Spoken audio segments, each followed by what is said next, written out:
soul with it. Yeah.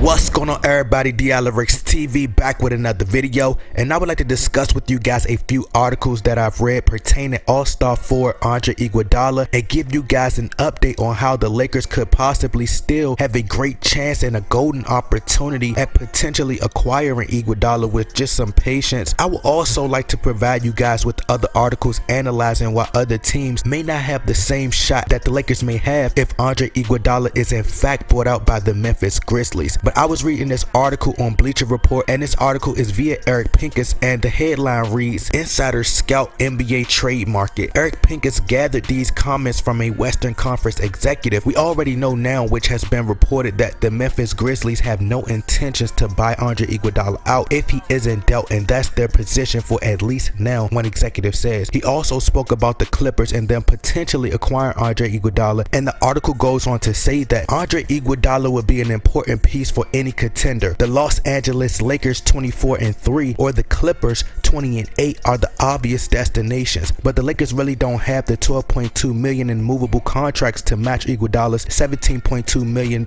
expiring salary. The Clippers could build a package around Maurice Harkless. The problem is Harkless has been really good for the Clippers this season, the former GM said. The Clippers don't have much to offer in draft considerations, and Jerome Robinson, the 13th overall pick in the 2008 draft, may not have shown enough to entice the Grizzlies. The obvious choice could be the Dallas Mavericks 17-8. Luka Doncic has turned them into one of the best teams in the West, although he'll be sidelined for some time with an ankle injury. Using Courtney Lee as salary ballast along with either draft considerations or one or two of the Mavericks' young players might entice Memphis. Look for Dallas to be active before the trade deadline, an Eastern Conference executive said. Not only will Iguodala help the Mavericks' 14th ranked defense, but he'd also serve as a secondary ball handler to take pressure off Doncic, plus acquiring Iguodala would keep him from joining their LA rivals. Lastly, which is the important part, if Andre Iguodala isn't dealt, the Grizzlies will be persuaded to cut him to preserve his playoff eligibility. But one executive suggested he'd probably have to give up a sizable portion of the salary he's guaranteed to earn in Memphis. It says that Iguodala would probably need to take a hit financially to join a contender if he isn't traded, the executive says. So if you guys would like to read the entire article, the link is in the description box. So just analyzing these articles, breaking things down, I truly think that the Memphis Grizzlies will either be forced to 1.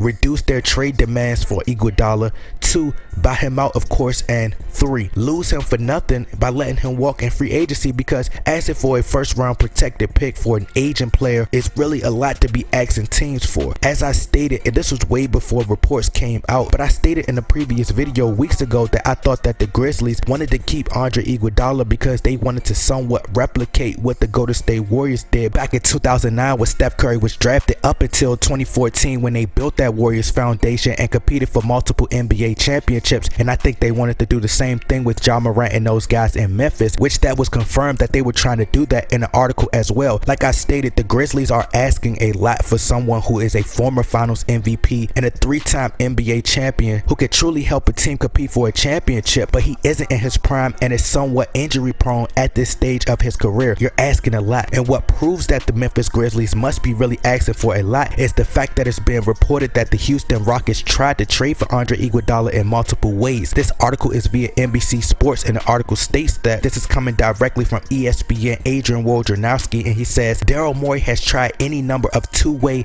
3-way, 4-way scenarios to get Andre Iguodala from Memphis. That doesn't seem to be a scenario that is going to come into play. I think he's kind of thrown his hands up on that one. But also, as this Bleacher Report article stated, that the Clippers don't have much to offer the Grizzlies in terms of draft considerations. Luka Doncic just suffered an injury, and I think it will take some time for him to get back acclimated, and yes, could offer draft picks and young pieces. But if you're Dallas and you give up that for a player who may not even stick around with you guys after the season, and you're asking an agent star to come in and accept a large role, basically do what the Grizzlies are trying to do. But of course, Luka Doncic and Kristaps Porzingis are far ahead in terms of development, but you're asking him to carry these young guys who have no type of playoff experience and show them how to win, and also to factor in Andre Iguodala's age. Then he leaves and you basically got him on a 1-year rental. You lose those picks and you lose that future talent. But anyway, we'll just have to wait and see how this plays out. I truly believe Andre Iguodala really wants to be a Laker. He spoke very highly of Rob Pelinka, and I believe believe he strategically made those comments indirectly to give Rob Pelinka indication that he'll be interested in joining the Lakers. He spoke on how calculated Rob Pelinka is and how Rob Pelinka does his homework. In this article, he even repeated, "Rob is my mans," and that his wife even loves Rob Pelinka. And logically, it just makes sense. You know, Iguodala is a shrewd businessman. He understands the business. He's smart enough to know that he's approaching the last years of his career. His body obviously can't do what he used to do, you know, and it's about working smarter, not harder at this point in his career. Being in Los Angeles with familiar faces such as Rob Pelinka, JaVale McGee, DeMarcus Cousins, Quinn Cook, etc. Being in the city of Los Angeles to be able to ride off into the sunset and also give himself an opportunity to market his brand and other business ventures and other business opportunities post basketball, and also his job would be 10 times easier if he joined the Los Angeles Lakers opposed to if he was traded or signed somewhere else. So my thinking is, by the trade deadline, the Grizzlies could just say, hey, we'll either take a non-protected first round pick or a second round pick and some talent, and the Grizzlies could possibly make that trade. But I think the Grizzlies may have asked Iguodala where would he like to go, and just based on how highly he spoke on Rob Pelinka, he may have informed the Grizzlies that he wants to join the Lakers. But that's just my opinion based on the interview and me just thinking from a logical perspective and a great opportunity perspective. So the Grizzlies might just have to buy him out because teams may not want to take that risk, and if you lose in the playoffs